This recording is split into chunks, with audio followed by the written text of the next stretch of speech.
What the?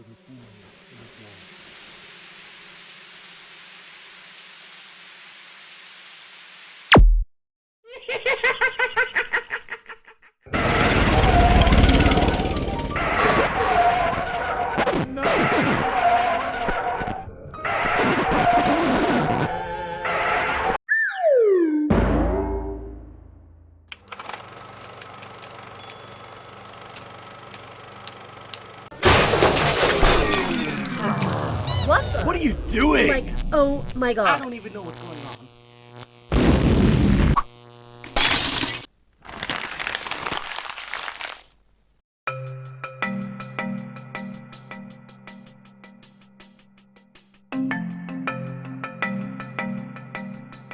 Player one.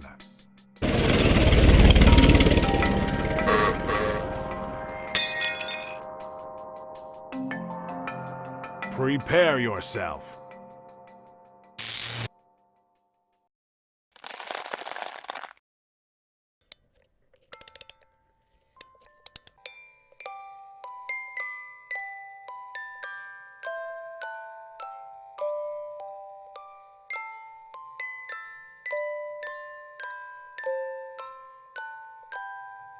Happy holidays. I've got a gift for you. Buy 4 tarot readings or coaching session gift codes in any combination and you'll receive 2 additional gift codes too. So use all 6 codes for yourself or share them with friends and family as holiday gifts, stocking stuffers, or maybe even birthday presents. These don't expire, so you can feel free to use them and share them throughout the year. Merry Christmas, and thank you so much for being my friends.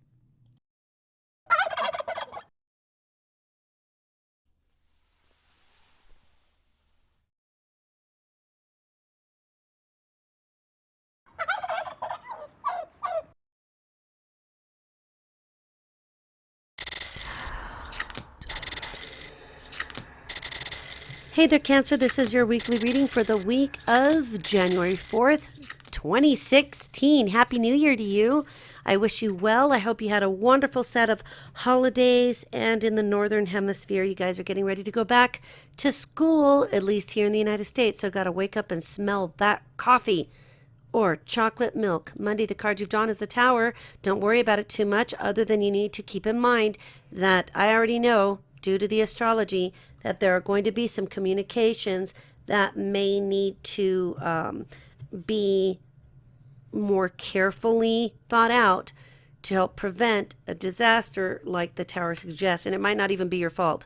You could be reactive if somebody says something to you, or you're like, what? You know, I'm overwhelmed already. And then you tell me that I was doing this wrong the whole time, that kind of thing. And I will help you work through that. Tuesday, the card you've drawn is the Two of Pentacles in reverse. The Two of Pentacles is talking about kind of pretty obviously not being able to manage all of the different things on your plate that you have. You know, it's like too much already on that plate.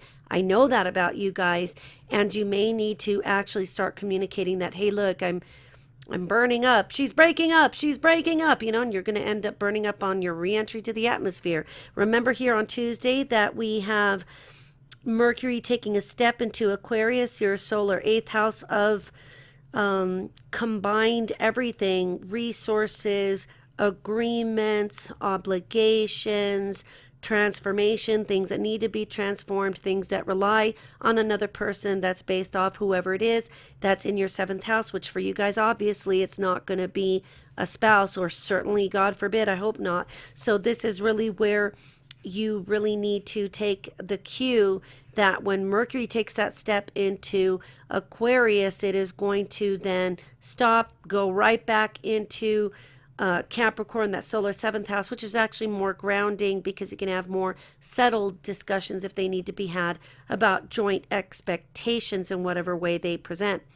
This Mercury here will square Mars almost immediately in Scorpio, being your solar 5th house of your romantic relationships, your siblings, your friends, your hobbies, your pastimes, your leisure activities. And this is where we could have that issue where you just have too much, and you want to do it all probably, but you're finding that you can't be in the sport while you stay academically afloat and have that part-time job and tutor somebody else and take piano lessons. It's too much, and this is probably where the universe is saying, hey, take a look at this. You probably going to need to whittle this down.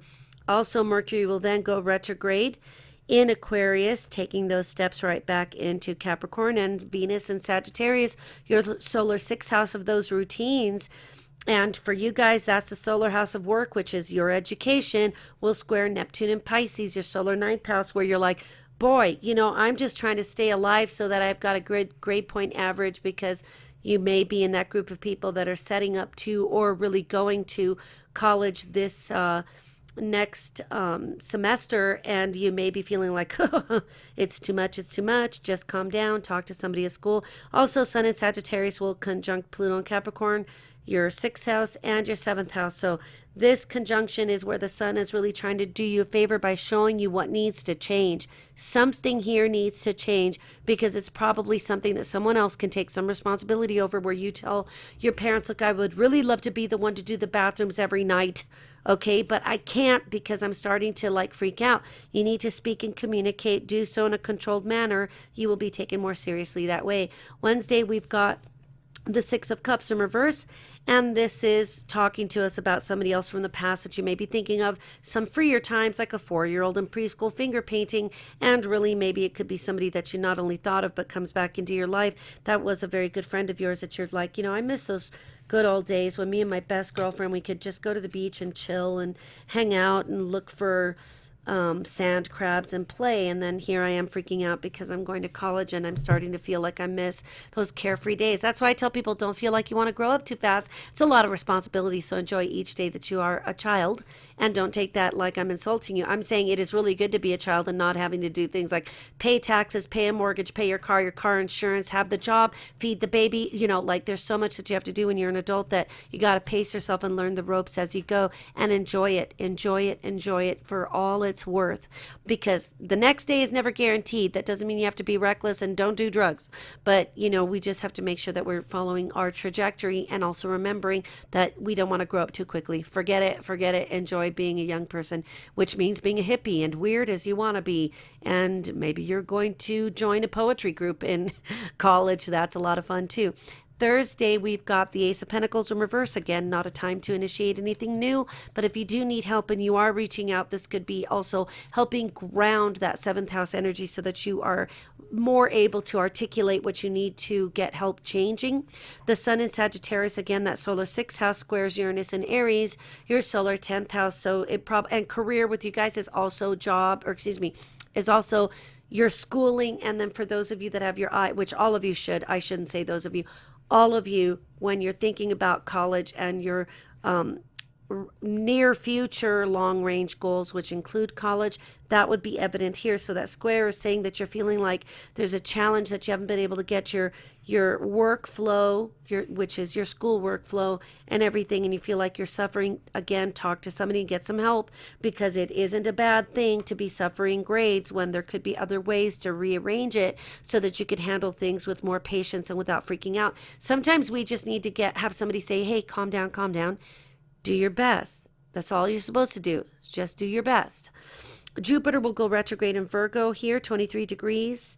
Virgo being your solar third house of communications. I suggest that you talk, especially as it relates to the things that you might be feeling a little bit overloaded on. Talk about that. Don't lose your composure if you're, trying to express yourself, because somebody could really feel like you're losing it, but express adequately how you're feeling and you will be heard, I guarantee you. The Mercury retrograde here is intensified, so just keep that in mind. You may have to just slow your speech down so that you can articulate more closely what you are feeling. And then that Sun conjunct Pluto in Capricorn is really being challenged by this Uranus and Aries. So don't get ahead of yourself and don't lose your composure. Vent with the people who are safe to vent. I wouldn't just walk up to my boss at the burger joint and start to say, because I hate you, because you piss me off, because I have to do everything and clean the toilet, nobody else is doing anything, and I'm cleaning up the ketchup, and look, somebody stuck gum here, I had to do it, we were out of rubber gloves. Probably not the best time to lose it, but you do what you want to, because you young people have more room than the adults to actually express yourself without worrying too much about what they have to say or what anybody else has to say. You're the only one who's important here. So Mercury here on Friday with the Seven of Wands in reverse intensified is telling us that you again are feeling overwhelmed. Sun in Capricorn is sextiling Chiron in Pisces. Your solar ninth house of your higher education, of your long-term goals, of even your philosophies thus far as you are developing them, and some of you spirituality, of course. And this is an opportunity to help heal yourself and to make sense of the idea that it's okay if not everybody understands you, because as long as you're doing your best to communicate and you're coming from a place of peace and love, there's nothing to worry about. Venus in Sagittarius will conjunct Saturn in Sagittarius, again, both your solar sixth house, telling us here that there is a way to get these things under control by following instructions to the letter, by just staying rolled up sleeves, nose in your book, and maybe you can actually be able to communicate more effectively that you're trying to do a good job, but you need to be moved into a different algebra class, or for some of you where you're like, I really want to work this job, but I'm having a hard time working 6 hours at night or 5 hours, whatever it is. Just remember to keep things under control so that Venus doesn't become the thing that expands it and kind of makes it out to be a little more dramatic than it needs to be. Mercury will enter Capricorn at 29 degrees. And then, of course, you know that this is where we have retrograde now in a more grounded area, which will help you sort things out. Saturday, we've got the Magician card, which indicates that you're feeling like you're getting it together. You're feeling good about this.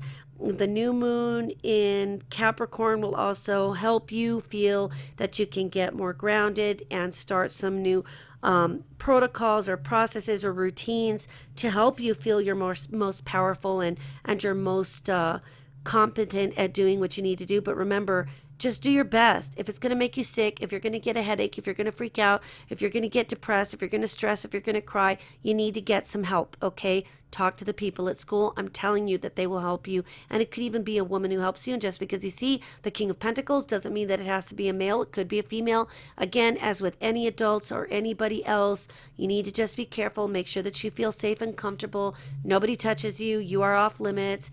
If they make you uncomfortable in any way, run like hell after kicking them in the nuts. King of Pentacles here is telling you that if you remain grounded in your approach, everything will work out just fine. And I guarantee you there's going to be somebody in a position of authority that could help with your schedule and help you create maybe even a better routine for study. Let them do that. That's what they went to college for. They went to school to be able to help you get through school successfully. They didn't choose this job because they hate children. I'm telling you, for the most part, people who devote their lives to going to college to take a job that doesn't pay very well, to work with children and to help them with education, is because A, they really love what they do. B, they really love you. God bless you, and I'll be talking to you soon. Stay chill, don't freak, calm down.